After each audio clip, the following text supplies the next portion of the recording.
O Ronan, ele é professor, produtor cultural, artista, possui pós-graduação em teatro e dança na educação pela Faculdade Indiana, é isso, Ronan? Isso. Indiana. Atualmente é professor da Fundação Educacional Machado Sobrinho, curso de produção cênica, professor no Unicademia, nos cursos de comunicação, e coordenador do núcleo artístico do Colégio Academia de Comércio. Ator do registro, né, Ronan? Estado de Minas, idealizador e coordenador do TNT Rara Instituto Cultural. Experiência na área de artes, com ênfase em arte cênica e música. Hoje o Ronan vai falar um pouquinho para a gente do trabalho dele, né? Como que ele percebe a arte, né? Como que a arte, ela transforma a vida da gente, essa diversidade cultural que é o nosso país, né? Ronan, eu vou deixar com você, tá, meu querido? Bom dia, meus queridos, minhas queridas. É um prazer imenso estar com vocês hoje. Eu quero, mais do que dar uma aula, gostaria de conversar com vocês. E aí eu vou falar rapidamente sobre algumas coisas. E se vocês quiserem depois perguntar, eu vou ficar muito feliz se vocês tiverem alguma dúvida sobre isso. Por quê? Eu acho que o mais importante é me apresentar aqui para vocês como um artista e produtor que experimenta todas as formas de arte, né? Então, já trabalhei produzindo curta-metragem, atuando em curta-metragem, componho músicas. Então, a minha atuação na arte, ela é muito... eu também faço painéis, trabalho com painéis a partir de materiais recicláveis. Então, desde a pintura, escultura, música, cinema, teatro, direção teatral, já dirigi muitas peças. Então, eu experimentei um pouquinho de cada coisa que talvez vocês tenham curiosidade sobre isso. E eu gostaria de já começar dizendo algo que é muito importante, que eu falei um pouquinho com a Flávia ali sobre essa necessidade da gente se adaptar ao mundo da tecnologia. E a gente não pode se esquecer que fazer arte hoje é estar conectado com as novas tecnologias. Então, uma coisa importante que eu encerrei agora uma disciplina de teatro infantil no curso de produção cênica. E como nós estamos em pandemia, eu pedi para cada aluno propor para mim uma produção para criança e adolescente. Eles tiveram que pensar uma produção e que não tinha que ser necessariamente uma produção, uma peça de teatro. Então, nós tivemos algumas pessoas que fizeram um conto, mas nós tivemos também pessoas que fizeram um jogo de RPG, tivemos pessoas que fizeram séries de contação de história curtinhas para o TikTok, pessoas que fizeram tirinhas. Então, hoje, a arte ela não se limita a uma coisa formal, dentro apenas da tela, na pintura a óleo, embora a pintura a óleo seja muito importante. Embora tenha muito valor, a gente não pode desvalorizar nada que foi único no passado, agora a gente tem outras novas formas de nos expressarmos. Ser artista hoje é como ser artista antigamente, dialogar com o mundo. Dialogar com o mundo através do que você sente, né? E é sempre aprender a negociar com o mundo, porque nós vivemos o lugar do artista, né, o trabalho do artista, é um trabalho muito importante, em muitas situações desvalorizado e muitas vezes desacreditado. Mas uma humanidade sem arte, ela não conseguiria ser feliz. E não é só uma questão poética. A gente pode pensar que a arte, ela sempre esteve conectada com aquilo com que os gregos tinham de mais importante. O mais importante para a cultura grega era o ócio. O que não era importante, o que era banal, que era coisa de pessoas inferiores, era o negócio, o que nega o ócio. E o que era do ócio? Política, música, guerra, artes. Então, aquilo que movimentava de fato a sociedade é que era o importante, que era o ócio. A pessoa que ficava sozinha, que ficava lá, deitada na rede, pensando nas coisas, ela estava trabalhando, porque ela estava criando. E a gente entende a importância disso hoje quando a gente vê que tudo que os gregos pensaram, construíram, a gente aproveita de forma fundamental na nossa, na constituição do nosso conhecimento. E nós, como seres humanos, nós podemos pensar que nos relacionamos com o mundo de algumas formas, com alguns comportamentos fundamentais, são a base do conhecimento. Então, se eu vejo essa máscara, e aí, diante dessa máscara, eu começo a acreditar que essa máscara, ela é mais importante do que uma máscara, ela é uma máscara diferente, que quando eu uso, eu sou abençoado por ela, através dela, tem uma energia, uma força maior nessa máscara que me protege, que essa máscara tem uma relação com os meus antepassados, que diante dessa máscara eu vou venerar, eu vou ter admiração, carinho, respeito. Isso é religião, espiritualidade. Isso é espiritualidade. Se eu tenho uma máscara e diante dessa máscara eu começo a medir, a perceber a textura, a comparar essa máscara com outras máscaras, a ver que material que é, que tipo de material é, isso é ciência, né? É um comportamento científico. Se eu tenho essa máscara e diante da máscara eu começo a pensar, o que é a máscara?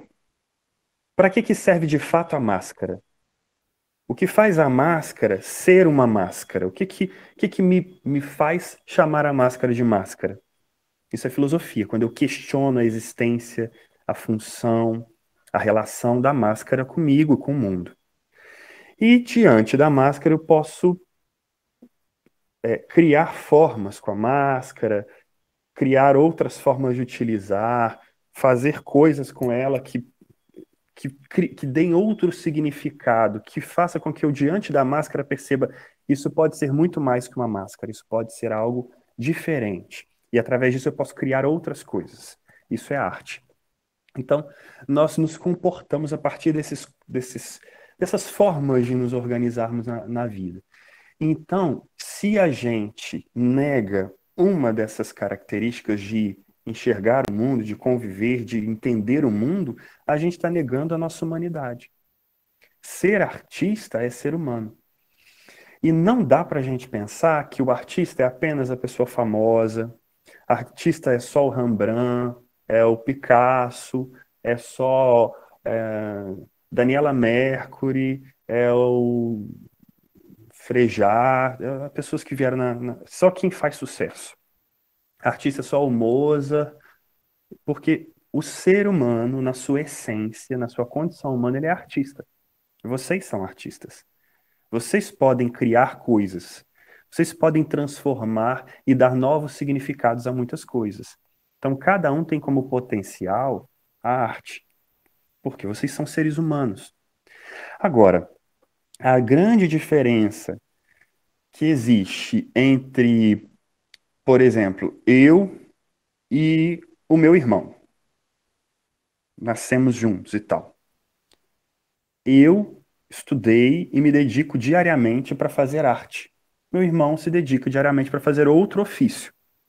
Então, profissionalmente, eu fui trabalhando, estudando para aprender técnicas, para desenvolver as técnicas, para fazer cada vez melhor aquilo que eu gostaria de fazer como ofício. Então, quando você fala, fulano é um artista, no sentido de que ele estudou para isso, está trabalhando para isso, está cotidianamente aprendendo para ser cada vez melhor, um artista mais capacitado, é uma coisa, quando você classifica como o artista. Mas a gente não pode perder a ideia de que todos nós somos também artistas. Então, ao mesmo tempo que o artista é uma profissão que se enquadra na nossa sociedade, o artista também é uma condição humana. E aí a gente pode começar a pensar por que a gente separa, coloca alguns artistas como maiores e mais importantes e outros como menores e menos importantes. Porque a gente às vezes fala da cultura popular como uma arte inferior, uma cultura inferior, sendo que muitas vezes ela é tão complexa quanto, ou até mais, do que uma coisa que a gente considera arte que é mais difundida. Quando você pensa o rock, muitos estudos apontam o rock como origem negra americana, dos negros americanos, que só foi, de fato, e americanos e de outros países, mas que só foi fazer sucesso, se constituir, de fato, quando os brancos pegaram esse ritmo, adaptaram esse ritmo e foram e fizeram sucesso com o ritmo, porque a gente viveu um período onde os brancos, se o branco gravasse uma música, as pessoas ouviam. Os negros já era mais difícil. Podiam até ouvir, mas ele não podia cantar no palco. Então, é muito importante a gente pensar que, às vezes, a gente pensa, o rock é uma arte muito importante, é uma arte que a gente pode pensar quase que como uma arte superior a, por exemplo, o Congado Mineiro. O Congado Mineiro, ele é tão complexo que, além de instrumentos musicais específicos, como a gunga, a caixa, o patangome. O patangome é o instrumento mais brasileiro que existe. Então, além de ter instrumentos específicos dessa cultura, que não é só música, né, tem toda uma cultura ao redor, ele tem uma divisão, uma subdivisão de vários ritmos, de várias formas de ser tocado. Ele é tão complexo, mas tão complexo, que é mais difícil aprender a tocar os ritmos do Congado Mineiro do que tocar rock. Só que o rock não é inferior por isso, mas o Congado Mineiro também não é inferior por isso. São expressões da humanidade. O que faz a diferença aí? É que a gente tem um poder econômico, um poder cultural que difundiu o rock de uma forma e invisibilizou o Congado Mineiro.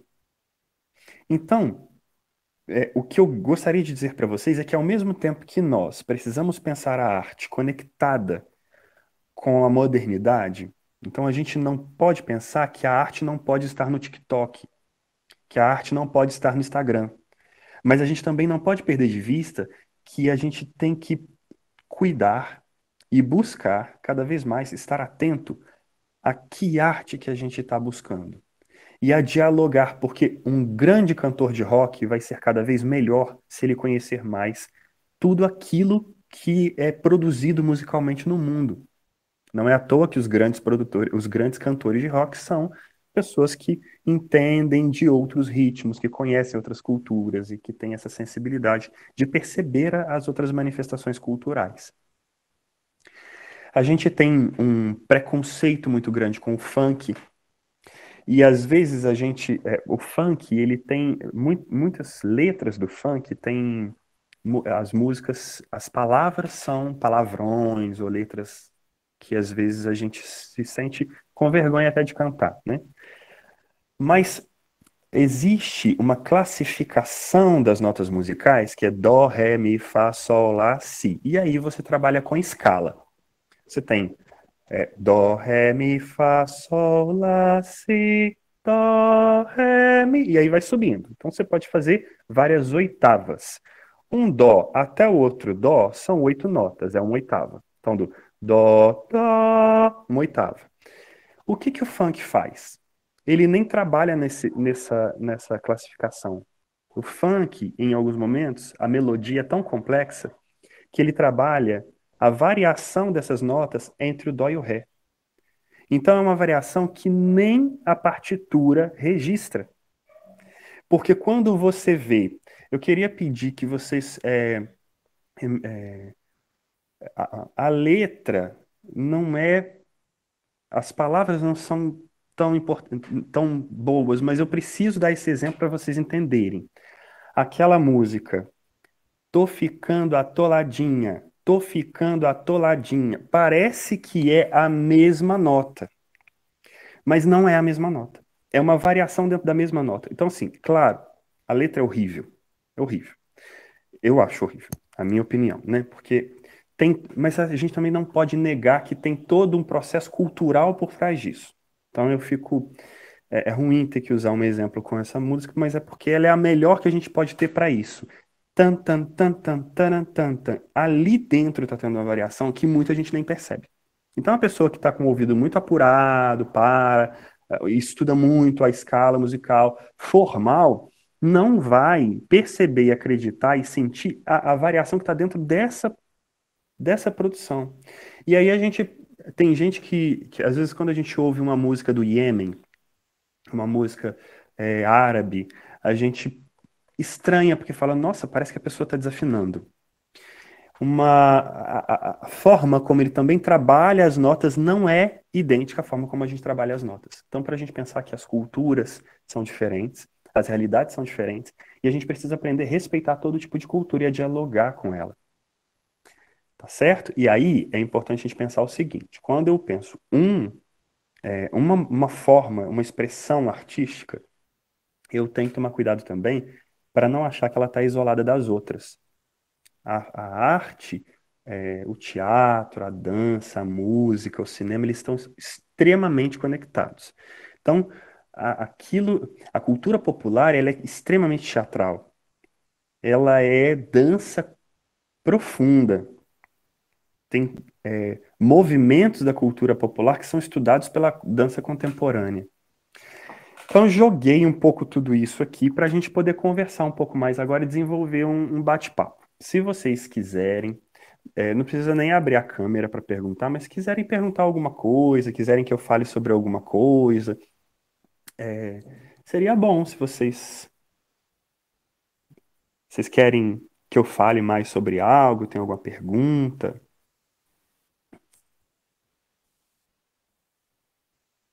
Senão eu falo igual, sei lá. Alguma Quem tá, curiosidade?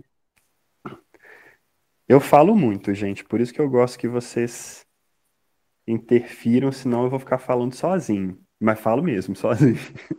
Até aqui, gente, alguém quer fazer alguma pergunta, quer fazer algum comentário? Senão eu posso perguntar, e aí vocês podem escrever. Tem o chat aí, dá para você ver, Flávio? Eu estou no celular, eu Sim, tenho mais dificuldade.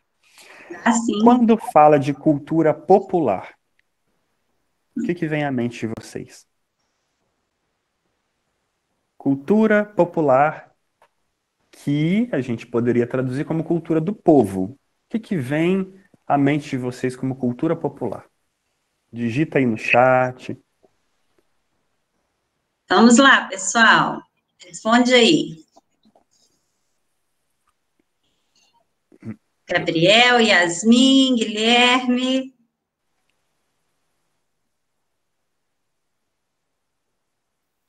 Arthur está Está dizendo disponível para aqui. todos. O Sim, Arthur está a cultura. dizendo que é cultura que está disponível para todos. Ah, você conseguiu ver? Sim, consegui ver. Sim, é algo que está disponível porque não é que é formada por muitos. Sim, ela é generalizada, ela faz parte do povo.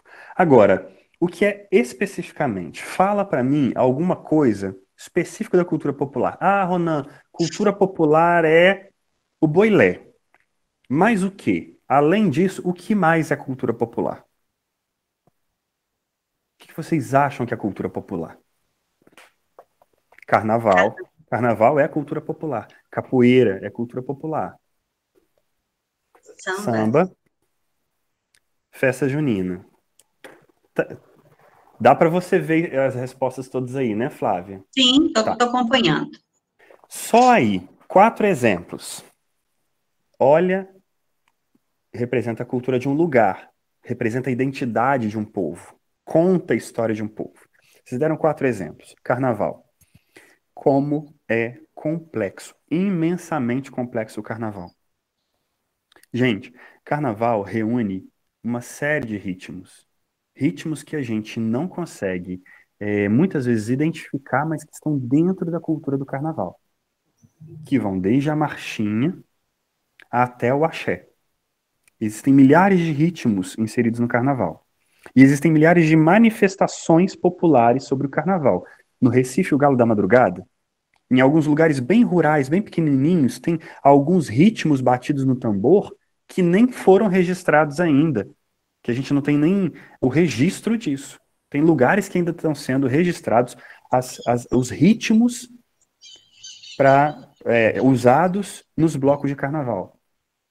Existem lugares que o carnaval as pessoas mergulham na lama e saem sujas de lama. Existem lugares no carnaval que as pessoas se enfeitam com plumas e pedras e um monte de coisas e fazem desfiles e competições. O carnaval, que é da cultura popular, ele é um complexo cultural imenso. E o complexo cultural é isso, é quando tem um monte de ritmos, várias manifestações, vários elementos. Existem elementos do carnaval extremamente complexos dentro dessa grande complexidade. Então, assim, o carnaval a gente já teria aí um curso de um semestre, pelo menos, para a gente poder falar sobre o que é o carnaval. Aí, se você pensa, um desfile de uma escola de samba, como da Mangueira, da Portela, ele é menor ou menos complexo do que uma obra de Beethoven? Pensa, o que que um carnavalesco faz para colocar uma escola de samba com aquele número todo de gente na avenida? Pensando cada detalhe do figurino, pensando a melodia da música, a letra, como que ele vai contar uma história na avenida, como que essa história vai ser entendida por todas as pessoas que estão assistindo. Então não dá para a gente ficar, esse é melhor, aquele é pior. Dá para a gente fazer uma seleção a partir, eu gosto muito disso, disso aqui eu gosto menos. Isso a gente pode fazer. O que você gosta, o que você sente prazer em assistir, ouvir, mas a gente não pode achar que tem uma cultura erudita superior e uma cultura popular inferior. Porque essa ideia do erudito e do popular é uma ideia que também é de segregação, é de dizer, eu sou superior e você é inferior. A cultura dita como erudita, que foi muito marcada na história da arte e que cada vez menos isso está acontecendo, a história da arte tem também se modificado para contar a história da arte da humanidade, ela é também um projeto político de dominação. Assim, a sua cultura aí de Cataguases, da sua cidade, não é importante. O importante é a cultura central europeia americana. Nega a sua cultura aí porque a dos americanos e dos europeus é a mais importante. Então, esse tipo de coisa a gente tem que sempre tomar cuidado, né? Porque a gente precisa valorizar demais o Beethoven. A gente precisa valorizar demais Bach. A gente precisa valorizar demais tudo isso que a gente conhece, que a gente estuda na história da arte, porque é muito importante. Mas a gente não pode desvalorizar a complexidade, a profundidade daquilo que a gente está fazendo e produzindo. Licença, posso falar? Pode. Uma coisa que eu percebo é que, peraí,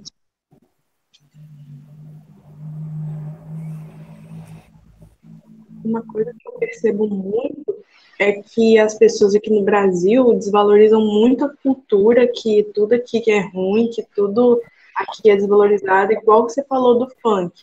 Eu não gosto de funk, não gosto de rap, mas eu sei que tem uma carga cultural e que tem músicas que são chulas, que falam coisas muito machistas e que não são letras boas, mas eu sei que outras têm uma carga cultural, tem um protesto, principalmente o rap, que é muito grande, e eu não posso desvalorizar isso, eu não posso dizer que uma arte abstrata, ela é pior, ela é mais feia do que uma arte renascentista, e eu não posso desvalorizar os nossos próprios artistas do país, e eles também merecem ascensão, mas acho que a gente não vai conseguir se a gente não começar a valorizar, se a gente não começar a entender que os livros que a gente escreve, que as pinturas que faz, a música, e em geral, ela é pior do que uma coisa que é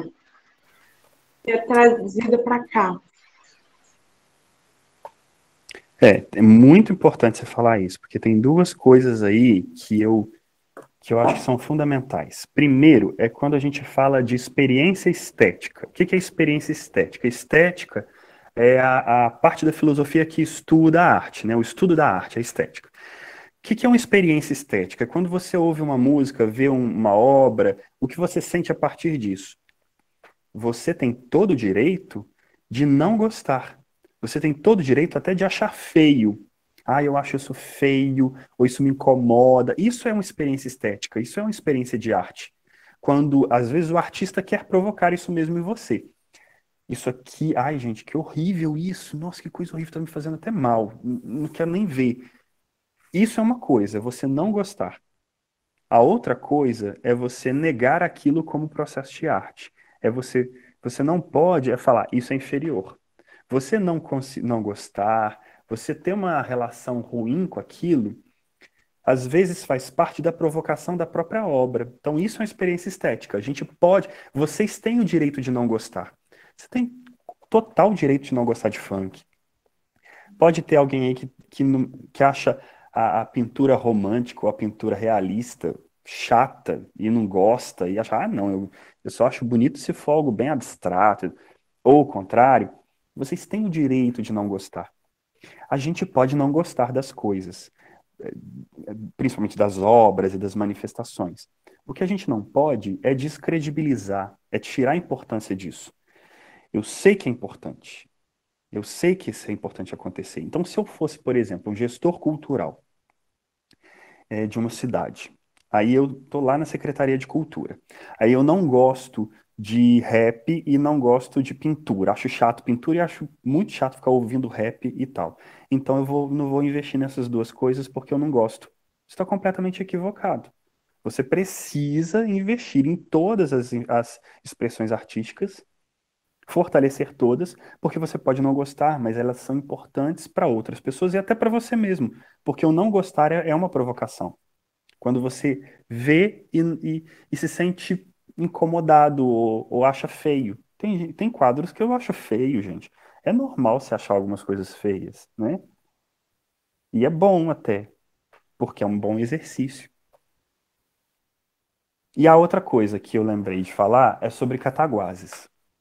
Porque é o seguinte, que quando a gente pensa na cultura popular, a gente tem que pensar que é a cultura. A cultura. Falar cultura popular, às vezes, é separar a cultura popular de uma outra cultura que talvez seja aí superior e isso não existe. Não importa o que vocês forem fazer na vida, não importa onde vocês estiverem,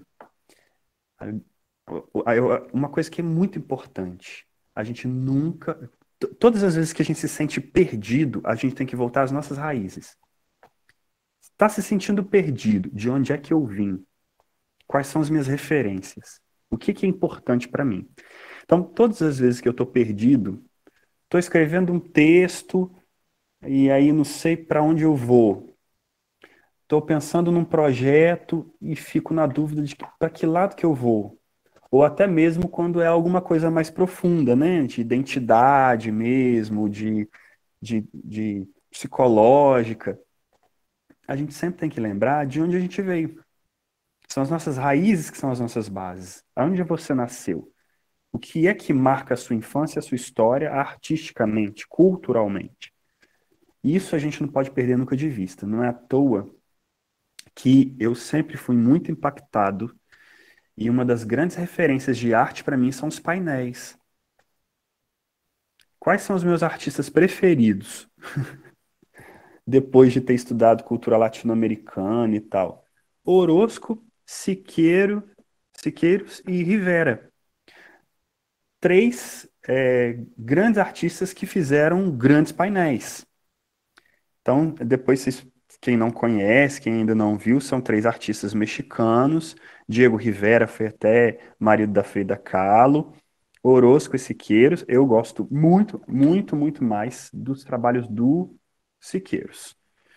Mas os três têm trabalhos maravilhosos e são painéis. Onde é que eu aprendi a ficar tão impactado por painel? Por que que eu gosto tanto de fazer painel hoje? Depois, se vocês quiserem, entrem na página do Instagram do TNT Rara Instituto Cultural, que é o instituto que eu coordeno, trabalho, enfim. Nós estamos agora fazendo uma releitura da Tarsila, do Abapuru da Tarsila, para começar a comemoração dos 100 anos da Semana de Arte Moderna, da Semana de 22, né? Então, agora, entrando 2021, a gente começa a comemorar o centenário da Semana de Arte Moderna. E aí a gente começou a fazer uma releitura com tampinhas de garrafa, coisas que seriam descartáveis. Depois, se vocês tiverem uma curiosidade, o Instagram é @teneterrara.ic. Lá vocês vão ver um monte de coisa também, né? Muitas coisas que são produzidas no espaço. Agora, na quarentena, a gente está tendo esse desafio de sobreviver à quarentena com casa fechada e tudo mais. Mas é isso. As nossas raízes são os nossos referenciais. A gente não pode perder isso. Alguém quer falar alguma outra coisa? É quando você falou do painel, por que que você gosta tanto? Só fechar aí. Quais são as referências de painéis? Não, as referências são as referências dos painéis de Cataguases, né? Cataguases é uma cidade de painéis. E é interessante, gente, porque às vezes parece que quem é de Cataguases fica puxando o saco da cidade. Não é isso. Às vezes, para quem ainda mora aí, a sensação é que é porque toda cidade as pessoas falam bem da cidade. Não é isso. Cataguases tem uma importância gigantesca, histórica, artística.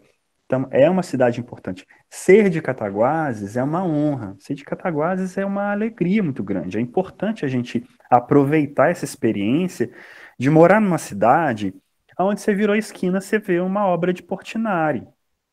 Ou muitas, né? Ou vários outros artistas. Então é importante a gente valorizar isso.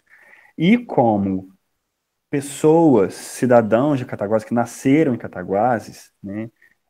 A gente e também aqueles que escolheram Cataguases como cidade para morar, porque eu amo Cataguases e amo Juiz de Fora. Para mim são as minhas cidades. Então sempre vão ser as cidades que estão no meu coração, porque é onde eu escolhi para morar e aonde eu nasci.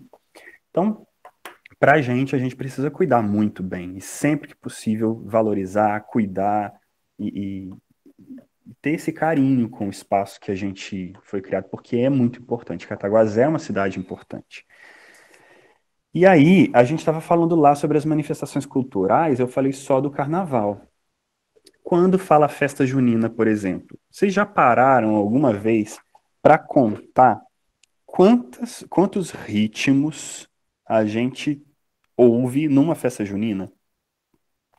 A festa junina, ela tem shot, chachado, arroche, forró.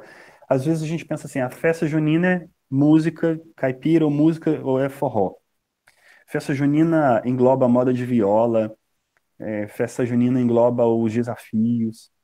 Isso na área musical. Quando você pensa na dança, a dança também tem o coco entra na festa junina. Então aí você tem as linguagens corporais de dança também, que são não só as quadrilhas, mas existem dança da fita e a própria dança do chachado, do coco e tudo mais. O que a Maria Eduarda escreveu, Flávia? Você pode ler para mim? A Maria Eduarda escreveu que as artes fazem parte e constituem nossa cultura. O funk, o rap possuem uma história, que faz parte da nossa história. Eu já ouvi muito que se um ritmo musical, por exemplo, não existisse, seria melhor. Mas me pergunto, se os outros seriam iguais? Então, acho que temos que valorizar, ou pelo menos respeitar cada pedaço da nossa história. Muito bacana isso, viu, Maria Eduarda? Muito, Isso mesmo. muito, até Caminho. porque uma das coisas mais importantes que a gente não pode perder de vista é que nós, povo brasileiro, nós somos constituídos de vários povos. Mas a gente tem algumas marcas muito profundas.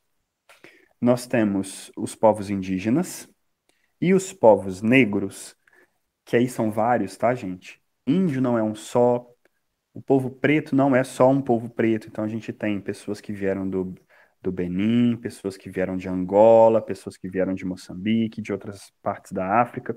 E dentro de Angola eram tribos diferentes, eram povos diferentes que foram reunidos naquele país como um povo só, mas não é um povo só.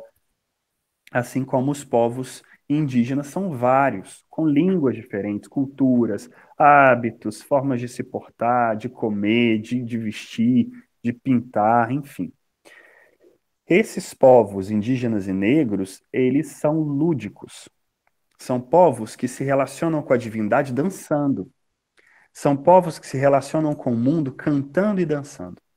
Eles são extremamente lúdicos, eles são extremamente dançantes, brincantes. Eles estão muito mais próximos do ócio grego, da criação, de uma relação lúdica com a vida e com o mundo, do que os povos brancos que vieram, mesmo os gregos sendo parte desses povos brancos. Mas se encontraram com um povo branco, que aí a gente tem vários países vindo para o Brasil, a gente tem até os japoneses vindo em algum período, que já são mais racionalistas, mais empiristas. O que é isso? Eles valorizam mais a razão e não as emoções, eles têm um corpo um pouco mais rígido, as danças são mais contidas. Lembra dos castelos medievais? O que a gente pensa na dança renascentista? São bonitas demais, são lindas, mas elas são mais contidas. E a forma de pensar a vida, o mundo, é uma forma de. Não tem um diálogo tão fácil, tão tranquilo com a natureza, tem um certo embate com a natureza. Esses três povos se misturam. Nem melhor nem pior, todo mundo se mistura. E nós somos o fruto disso. Porque todos esses três povos têm coisas boas a contribuir. E aí é importante a gente pensar o que a gente pode fortalecer de positivo de todas essas culturas. Nós temos uma influência da cultura árabe muito forte, nós temos influências africanas, árabes, europeias, americanas, né, no sentido dos povos originários, e orientais. Então a gente precisa começar a juntar e perceber o que eu posso aprender. Porque a gente não pode se perder numa ideia de que nós somos uma coisa pura. Nós não somos puros. Não existe essa pureza. No mundo não existe mais essa pureza, né? Hoje você vê um francês, possivelmente falar, a gente vai ter uma visita de um professor francês. Possivelmente ele vai ser negro, ele vai ser com traços árabes, porque hoje o mundo se modificou, e se modificou por isso. Até porque esses povos dominaram vários países, exploraram vários países, impuseram nesses países a sua língua, a sua cultura, e hoje a gente está vendo o efeito disso. Porque se eu tiro toda a riqueza da Índia, o que a Inglaterra fez, tiro toda a riqueza da Índia, empobreço a Índia, imponho sobre a Índia a minha língua e a minha cultura, o que começou a acontecer? Os jovens indianos que conseguiram, que tinham possibilidade de estudar e tudo mais, foram para a Inglaterra estudar, aí casa na Inglaterra, aí traz o inglês para a Índia, aí vai. E aí isso começou a ter um trânsito, porque é um efeito natural até desse processo de dominação, que é muito triste e que traz esse efeito, né? Hoje a gente não pode mais pensar em pureza, né? É muito triste quando alguém de um país fala, você que é da cor tal ou que é de aspecto tal não é desse país. Quando a gente fala, eu sou mais brasileiro que o fulano que é menos brasileiro. Não existe isso, né? Nós somos a mixigenação. E aí a gente falou do carnaval, a gente falou da festa junina, a capoeira a gente tem a capoeira é tão complexa também, porque você pensa, ali tem o maculelê, ali tem várias batidas, né? A batida Angola, tem vários tipos de batidas de capoeira, já eu não entendo muito perfeitamente. Eu tenho uma noção apenas, mas a gente tem vários ritmos e várias formas de se jogar a capoeira. Então, quando eu penso numa manifestação cultural, eu tenho um complexo por trás disso. E é importante que a gente tenha esse cuidado. E agora, a gente não, eu não queria que vocês ficassem com a imagem de que música de cultura popular é música com cara de música velha, música arcaica.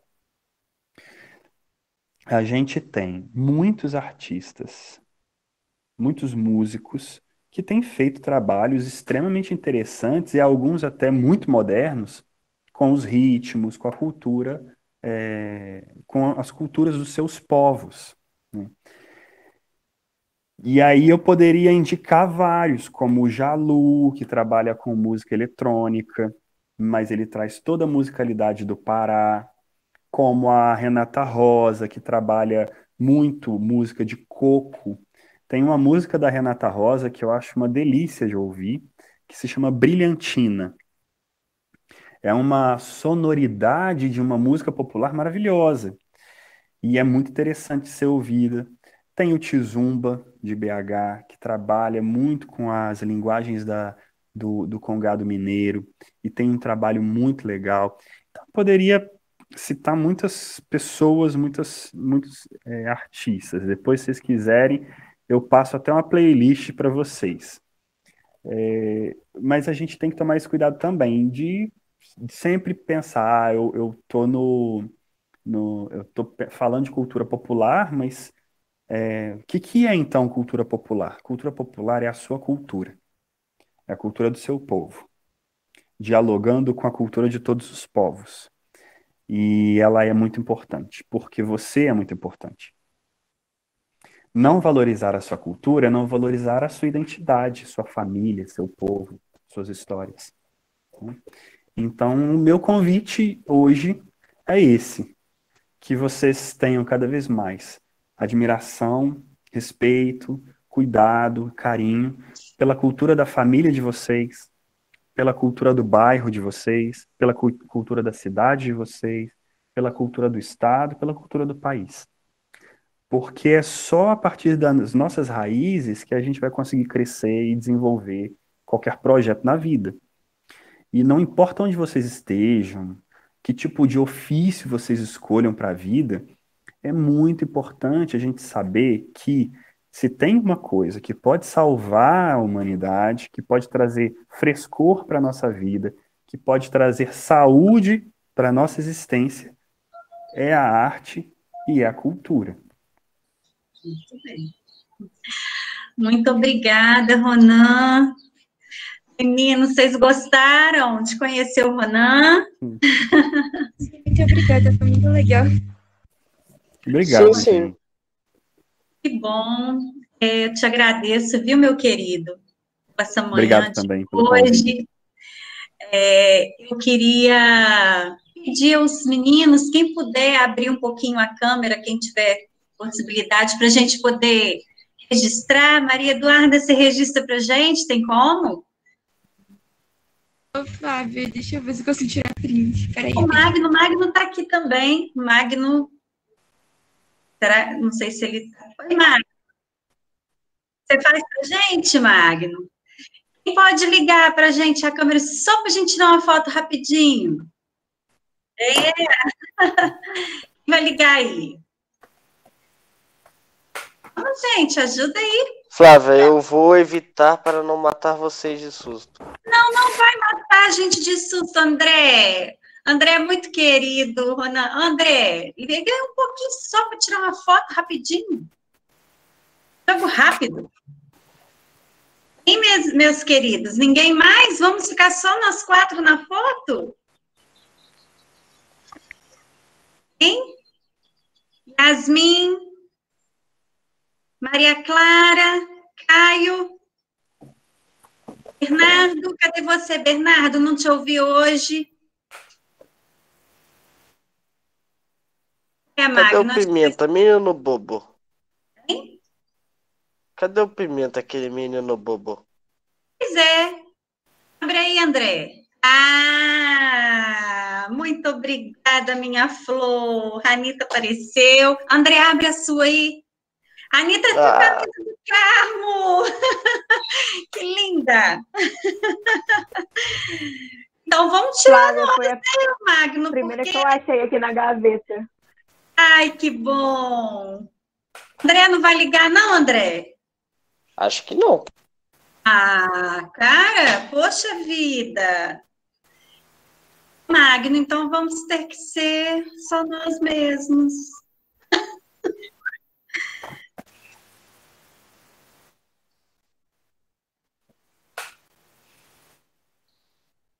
Muito obrigada, Magno. Obrigada, viu? Ronan, muito obrigada, meu querido. Gente, muito obrigado. Eu que agradeço pelo convite. Meninos, se quiserem, a gente volta para conversar mais. É só vocês falarem aí com a Flávia, se tiverem alguma demanda, alguma coisa, que a gente pode conversar um pouquinho mais. Foi um prazer, tá? E um grande abraço a todos vocês. Carinho muito grande por Cataguases. É muito bom estar aí de alguma forma, mesmo que seja via internet, né? A internet possibilita a gente nesse momento.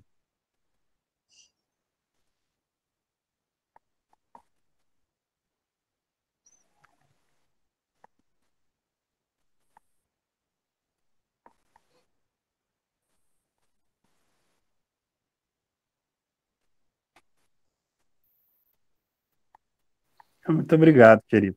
Obrigado mesmo. Muito obrigado. Então, voltarei, é só me chamarem, viu? Vai ser um Com prazer certeza enorme. nós iremos, meu querido. Obrigado Muito aí aos obrigada, viu? alunos, tá? Beijo para Beijo. você. Tchau para vocês. Tchau, tchau, valeu. Obrigada, Magno. Valeu, viu?